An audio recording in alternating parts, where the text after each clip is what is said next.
guys, you are watching Dr. Fab. Please like and subscribe the channel for more entertaining videos.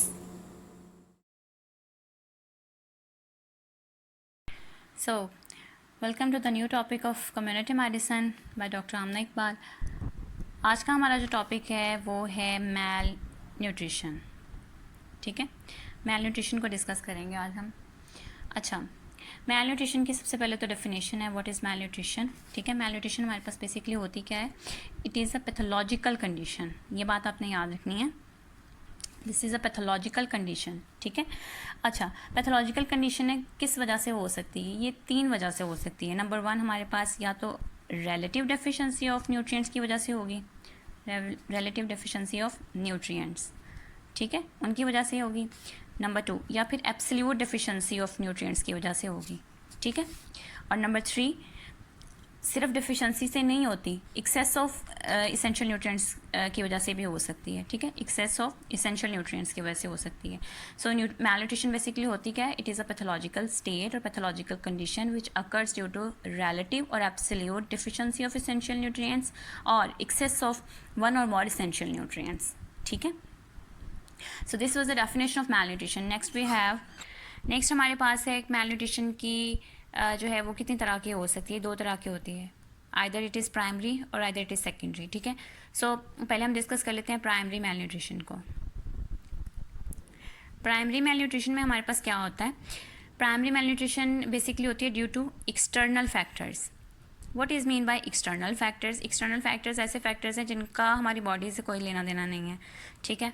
External factors में हमारे पास 3 तरह की मतलब की कंडीशंस होती हैं जिनमें एक्सटर्नल फैक्टर्स रिस्पॉन्सिबल होते हैं. नंबर 1 फूड की अवेलेबिलिटी. ठीक है, कि फ़ूड हमें अवेलेबल कितनी है. ठीक है. सो फूड अवेलेबिलिटी हमें कहाँ से होती है. एग्रीकल्चर से. तो इसमें कौन से फैक्टर्स जो है वो रिस्पॉन्सिबल होंगे. एग्रीकल्चरल फैक्टर्स जो होंगे that would be responsible for food availability. ठीक है. अगर तो एग्रीकल्चर फैक्टर्स अच्छे हैं उस जगह के तो it means food availability is good, otherwise not.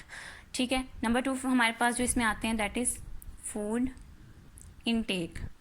जो हम फूड खा रहे हैं कितनी खा रहे हैं. ठीक है. अच्छा, फूड इनटेक में ऑब्वियसली डिपेंड करता है इकोनॉमी पे. फूड इनटेक किसी भी एरिया की, किसी भी घर की, किसी भी जगह की जो फूड इनटेक होती है that depends upon the economy rate कि उस घर का, उस जगह का इकोनॉमी रेट क्या है, economically how much they are stable. ठीक है. तो इसमें इकोनॉमिक फैक्टर्स आ जाएंगे. अगर तो अच्छी इकोनॉमिक फैक्टर्स हैं, मतलब कि उनकी वेलबींग अच्छी है, अर्निंग अच्छी है, तो इट मीन्स कि वो नहीं मतलब कि मैलन्यूट्रिशन वहाँ पर होगी. लेकिन अगर इसका ऑपोजिट है तो obviously they will be malnutrited. So next हमारे पास इसका जो तीसरा और लास्ट फैक्टर है that is food habit. What is mean by food habit. Food habit होती है कि किसी ख़ास जगह पे जो है वो एक ख़ास फूड खाई जाती है. लाइक इंडिया हो गया, उसके कुछ एरियाज़ या कुछ लोग ऐसे होते हैं जो सिर्फ जो गोश्त नहीं खाते बल्कि अंडे भी नहीं खाते. ठीक है. उनका वैसे ही होता है, अपनी जो है वो लॉजिक्स होती हैं. ठीक है. वो ऐसी फूड्स तो खाते ही नहीं हैं. और इस तरह से कुछ ऐसे एरियाज़ होते हैं जहाँ पे एक ही फूड ज़्यादा खाई जाती है. लाइक बांग्लादेश हो गया, वहाँ पे चावल बहुत ज़्यादा खाए जाते हैं, बाकी इतनी रोटी वगैरह नहीं इतनी खाई जाती. तो ऑब्वियसली उन्हें फिर जो चीज़ों में वो नहीं खाते और एक ख़ास कल्चरल फूड यूज़ कर रहे हैं तो वो कल्चरल फूड से उनको वो सारे न्यूट्रिएंट्स नहीं मिलते. That's why it leads to malnutrition in them. ठीक है. तो इसमें हमारे पास आते हैं कल्चरल फैक्टर्स आते हैं. ठीक है. कल्चरल फैक्टर्स हो गए. अच्छा जी, ये हमारे पास हो गई प्राइमरी मैल न्यूट्रिशन. नाउ सेकेंडरी मैल न्यूट्रिशन. सेकेंडरी मैल न्यूट्रिशन ऑब्वियसली फिर इंटरनल फैक्टर्स की वजह से होगी. What is mean by internal factors. अच्छा, इंटरनल फैक्टर्स में हमारे पास आते हैं जो हमारी बॉडी से रिलेटेड होते हैं, इंटरनल फैक्टर्स. ठीक है. अच्छा, इंटरनल फैक्टर्स में कौन से आएंगे फैक्टर्स. फूड हमने खा ली. ठीक है. नेक्स्ट स्टेप फूड का अंदर जाकर क्या होता है कि वहाँ पे फूड जो है वो डाइजेस्ट होती है. ठीक है. इंटेक तो हो गया, डाइजेस्ट हुई. ठीक है. डाइजेस्ट होने के बाद उसने एब्जॉर्ब होना होता है. ठीक है. सेकेंड स्टेप हो गया, उसके बाद उसने यूटिलाइज होना होता है अंदर जाकर. एंड उसके बाद जो उसके वेस्ट प्रोडक्ट्स बनते हैं वो एक्सक्रीट हो जाते हैं. ठीक है. ये बेसिकली एक साइकिल चलता है जब फूड इनटेक हो जाती है. तो कोई भी फैक्टर, कोई भी डिजीज़, कोई भी सिचुएशन, एनी कंडीशन जो इन चारों स्टेप्स को डिस्टर्ब करे, ठीक है, that would call internal factor. ठीक है. कोई भी डिजीज़ है जिसकी वजह से डाइजेशन अच्छी नहीं हो रही, एब्जॉर्प्शन अच्छी नहीं हो रही न्यूट्रिएंट्स की, यूटिलाइज नहीं हो पा रही या उनकी एक्सक्रीशन अच्छी नहीं हो रही, तो उसको हम कहेंगे this is the internal factor which is responsible for malnutrition. ठीक है. ये हमारे पास हो गई इसकी जो है प्राइमरी और सेकेंडरी मैल न्यूट्रिशन। ठीक है, नेक्स्ट हमारे पास है फॉर्म्स ऑफ मैल न्यूट्रिशन। कितनी फॉर्म्स की हमारे पास मैल न्यूट्रिशन हो सकती है? Forms of malnutrition. Okay, so here we go. ये हमारे पास जो है वो फॉर्म्स ऑफ मैल न्यूट्रिशन है। ठीक है, बेसिकली हमारे पास 4 तरह की जो है वो मैल न्यूट्रिशन होती हैं। इनकी फॉर्म जो है वो 4 तरह की होती हैं। 4 तरह की हमारे पास किस तरह से होती है ये? लाइक इसमें जो है वो number 1 is under nutrition.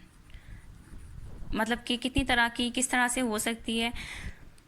First form हमारे पास है अंडर न्यूट्रिशन। ठीक है, मैल न्यूट्रिशन में ये इंपॉर्टेंट पॉइंट है, अंडर न्यूट्रिशन। ठीक है, इसको हम स्टारवेशन भी कह सकते हैं, अंडर न्यूट्रिशन, और this is a starvation condition. ठीक है, खासतौर पे स्टारवेशन, जो स्टारवेटेड एरियाज़ होते हैं उनमें जो है वो ज़्यादा देखी जाती है अंडर न्यूट्रिशन। ठीक है, अच्छा, अंडर न्यूट्रिशन हम कब डिक्लेयर करते हैं किसी बंदे में? कि जब उसने जो है वो insufficient food is eaten,